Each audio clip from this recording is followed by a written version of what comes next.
ধন্যবাদ বন্ধুরা। আমার সাথে এখন আছেন আমাদের অত্যন্ত গুণী ব্যক্তি একজন, সুদূর ঢাকা সিরাজগঞ্জ থেকে আগত আমার শ্রদ্ধেয় বড় ভাই পবিত্র কুমার বসাক, সঙ্গীত শিক্ষক সিরাজগঞ্জ উদিচি। হ্যাঁ, সিরাজগঞ্জ উদিচি সম্প্রদায়ের সাথে আপনি আছেন। আচ্ছা আচ্ছা, ভালো। তো আমরা একটা গান শুনবো এখন ওনার মুখ থেকে। দাদা, একটু অনুরোধ করছি, একটা আমাদেরকে সঙ্গীত শুনি আমরা দাদার মুখে। হ্যাঁ, অবশ্যই। তো আসলে আমি তো ওইভাবে গান করি না, তারপরেও যেহেতু গাইতেই হয় আমাদের। আচ্ছা, আমি ধরি একটা গান। হ্যাঁ, এটা রাগ রাগ আহ, রাগটা মনে পড়ছে না, আমি অমনি গাই। আচ্ছা, সমস্যা নেই। আমরা কি দাঁড়িয়ে গাবো? হ্যাঁ, অবশ্যই। গানের সঙ্গে মানে চলার হ্যাঁ, সঙ্গে চলার গানের সমস্যা ঘটে। আমি ক্লাসিক নয়, নজরুলের রাগ প্রধান একটি গান করি। গানটি ওপার বাংলার আদি রেকর্ড, জ্ঞানেন্দ্রনাথ গোস্বামী 1940 সাল সম্ভবত গানটি রেকর্ড করেছিলেন, প্রথম রেকর্ড। আমি সেই গানটি গাচ্ছি।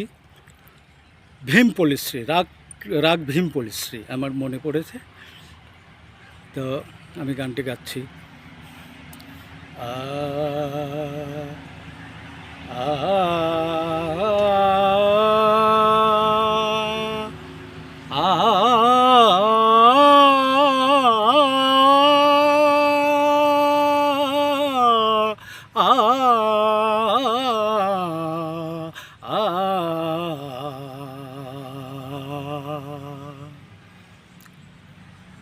মেঘবিহীন খোর বৈশাখে, মেঘবিহীন খোর বৈশাখে, নেত্রীশায় কাতর তাত কি ডাকে, মেঘবিহীন খোর বৈশাখে। সমাধি মগ্না উমা তপতি,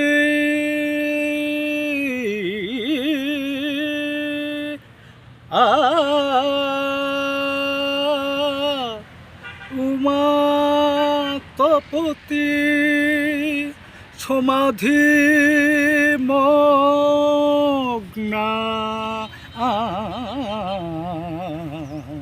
সমাধি মগ্না উমা তপতি, রৌদ্র যেন তার তেজ জ্যোতি, ছায়া মাগে ভীতা ক্লান্তা কপতি, কপত পাখায় শুষ্ক শাখে, মেঘবিহীন খর বৈশাখে, মেঘবিহীন। শীর্ণা তটিনী বালুচর জড়ায়ে, তীর্থে চলে যেন শান্ত পায়ে, তীর্থে চলে যেন শান্ত পায়ে, দগ্ধ ধরণীর যুক্ত পানি, দগ্ধ ধরণীর যুক্ত পানি, চাহে আষাঢ়ের আশিস বাণী, জাপিয়া নির্জলা একাদশীর তিথি, পিপাসিত আকাশ যাচে কাহাকে, মেঘবিহীন খর বৈশাখে, তৃষায় কাতর চাতকি ডাকে, মেঘবিহীন খর বৈশাখে, মেঘবিহীন। ধন্যবাদ।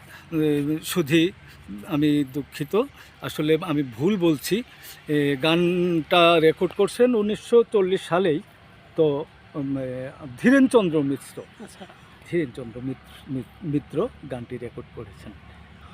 সমস্যা নাই, আসলে আমরা তো প্রখর রৌদ্রে এখানে হেঁটে এসেছি, অনেক দূর রাস্তা আমরা হেঁটে এসেছি, তো সেজন্য আমরা ভিতর থেকে একটু ঘামিয়ে পড়েছি। আর সবচেয়ে মজার বিষয় হলো এই গানটা যদিও বৈশাখের গান আমার মনে হয়, হ্যাঁ, তো বৈশাখ। সম্পূর্ণ বিপরীত একটা সিজনে এই গানটা শুনে খুবই ভালো লাগলো। হুম। এখন যদিও আমাদের বর্ষা সিজন, বর্ষা সিজনও শেষ হয়ে গেছে প্রায়, তো গানটা আসলে অতীতের কথাগুলো মনে করিয়ে দিয়েছে। দাদাকে অসংখ্য ধন্যবাদ একটা চমৎকার গান পরিবেশন করার জন্য। হ্যাঁ, আর গানটা আপনাদেরকে কেমন লাগলো সবাই জানাবেন আমাদেরকে। আর দাদা আমাদের অত্যন্ত শ্রদ্ধাভাজন মানুষ, উনি সিরাজগঞ্জে বসবাস করেন, ওনার আত্মীয়তার খাতির এখানে আসা। তো দেখা হবে দাদার সাথে অবশ্যই। আপনারা সকলেই ভালো থাকবেন, ধন্যবাদ সবাইকে। আর আমি কিছুটা কথা বলতে চাই, কথা আমার সেটাই, আসলে সঙ্গীতকে আমরা সঙ্গীত মনে করি, কিন্তু সঙ্গীত আসলে সঙ্গীত নয়। সঙ্গীতটা হলো জ্ঞানের পরিধি যে কত। আপনাদের ছেলেমেয়ে সকলকে সঙ্গীতে পরিপূর্ণ না হলেও কিছুটা হলেও তাদেরকে পরিচালিত করবেন। সঙ্গীত আসলে সঙ্গীত দিয়ে মানুষ করতে পারে না কিছু, কিন্তু এমন কিছু করে যা আপনার মানব জীবন, মানবতার তার মধ্যে স্থাপিত হয়। তার মধ্যে অন্যায়ের কোনো ধারে পাশে সে যাবে না যদি সে সঙ্গীতে লেগে থাকে। এক সময় আপনি একাকী বসে আছেন, আপনার সারা পৃথিবীর টেনশন মাথায় মধ্যে কাজ করছে, কিন্তু আপনি যদি সঙ্গীত করেন অবশ্যই আপনার ওই যত টেনশন থাক আপনার মধ্যে আসবে না। এজন্য আমরা সকলেই ভুল করেছি। তো পরবর্তী প্রজনন যেগুলো আমাদের রয়েছেন, হ্যাঁ, এদেরকে আমরা কখনো এই সঙ্গীত থেকে বিচ্যুত আমরা দেখতে চাই না। যতটুকুই সময় হোক না কেন তাদেরকে শুদ্ধ সঙ্গীতে নিয়ে আসার চেষ্টা করবেন।